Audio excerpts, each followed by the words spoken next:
lifestyle show from women you know with Alex Delgado and Stephanie Bainham. Now, Central Valley Today. Coming up, sometimes we all need a little confidence builder, someone who can help us change our oppressing behavior and start to help us live a fulfilling life. That person is here with us today, and we're going to make the introductions a little later on in the show. Plus, we're honoring historic tradition from the 1950s, cruising. We are dragging the main down Fulton Street. Car enthusiasts, get your motors running.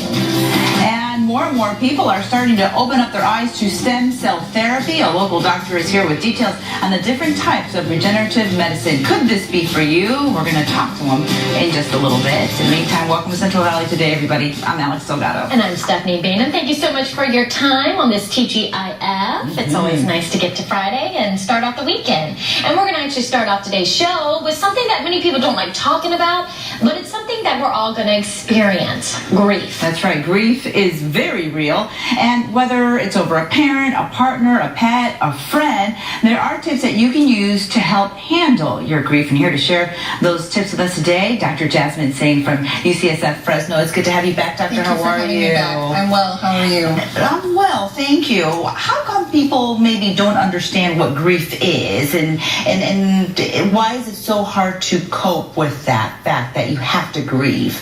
So grief is actually very complex because it is a very natural response to any type of loss. Most notably, it's known for the loss of a person, but there can be various types of losses: a breakup, a loss of a job, loss of a certain aspect of your identity. So these losses that we will all go through inevitably cause emotional changes, and we have to recognize them and be aware of them, and until we recognize them, allow them, we can't handle them in an appropriate way. I don't think our culture is good at grief. We're good at a lot of things, but I don't think we are good at talking about it, knowing how to handle it.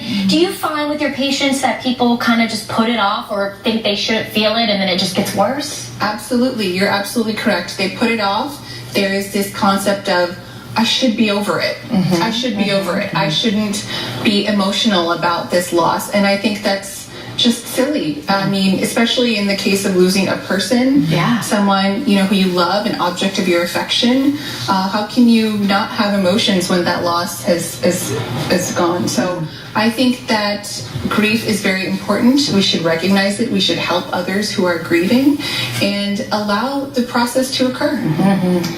So I'm assuming people grieve differently. Absolutely.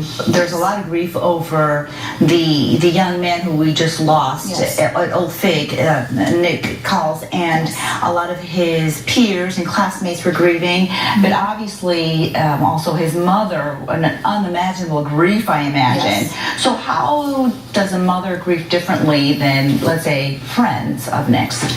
Well, first of all, my condolences to the family and friends of the student who passed. I cannot imagine what the mother is going through.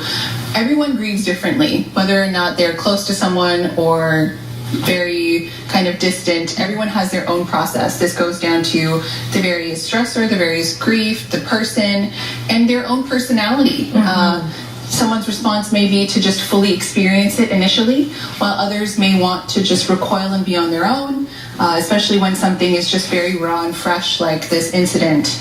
And in the early stages of something so traumatic happening, allow yourself to express what you feel, do what feels right.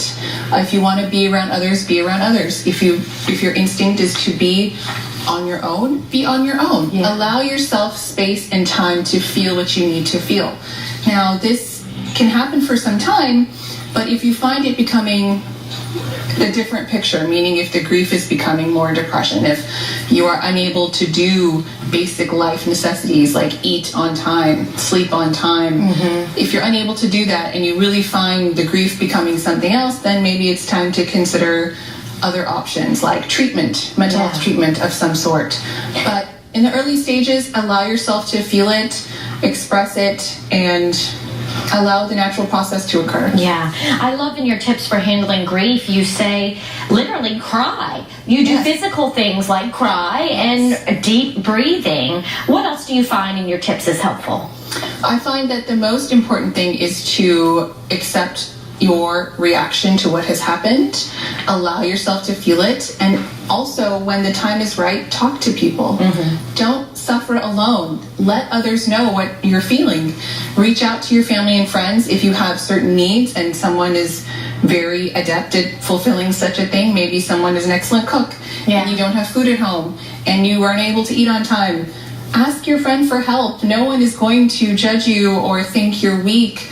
You're going through something very painful, and the more we accept it as a society that we are hurting when such a loss occurs, the more we can accept our pain, accept other people's pain, and help each other. Yeah. Well said. And as friends, that's what we want. We probably would appreciate that person asking us to do something for them, because sometimes all we can do is sit back and go, tell me what to do, how can I help? So how can we react as a friend, as a family member, and what do you say to make this person that's going through horrible grief feel better, if that's possible? Yes, many people struggle with what's the right thing to say.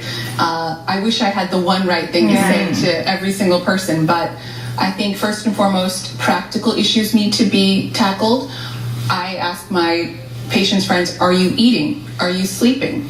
Are you showering? You know, practical self-care life stuff first. How can you be fighting your emotions and handling them if you're physically not okay? So I think that handling first the physical aspect of things is very important.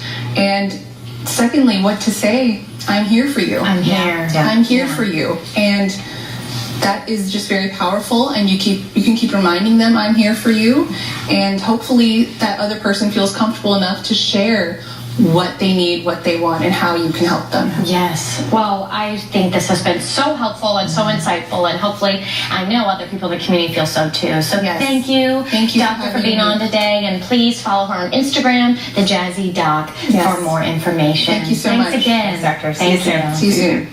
Coming up, from grief to wellness, we are talking to another doctor, this time about stem cell therapy, how it can help heal and get